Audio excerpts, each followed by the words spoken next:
In today's video, I'm going to teach you how to connect Airtable to Power BI.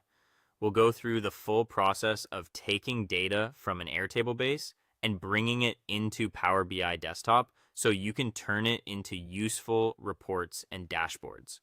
The goal here is not just to make the connection work, but also to make sure your data is organized properly before you start building visuals. To begin, open Airtable and prepare the base you want to use. Make sure the table you plan to connect contains the records and fields you actually want to analyze in Power BI.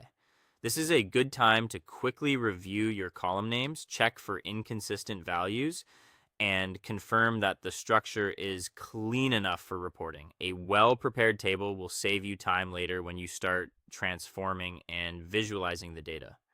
Next, go to the Airtable API details and copy the key pieces of information you'll need for the connection. This includes the base ID, the table name, and your personal access token.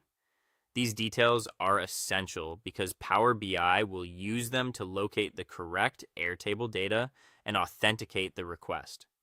Be careful when handling your access token and avoid exposing it anywhere unnecessary. Once that's ready, open Power BI Desktop. This is where you'll import the Airtable data and prepare it for analysis. After Power BI opens, go to the option to get data and choose Web as the data source. Since Airtable provides access through an API, the web connection method is the appropriate choice here. Now paste in the Airtable API URL and include the required authorization details so Power BI can successfully access the records. This is the step that creates the link between Airtable and Power BI, so it's important to enter the information carefully. If something doesn't load correctly, double check the base ID, table name, and access token format.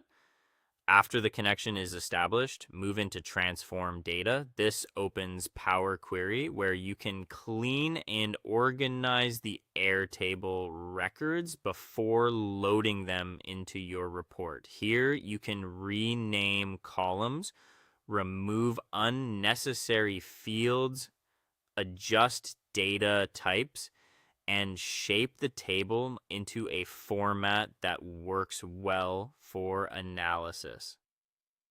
Spending a few minutes in Power Query can make your dashboard much easier to build and maintain.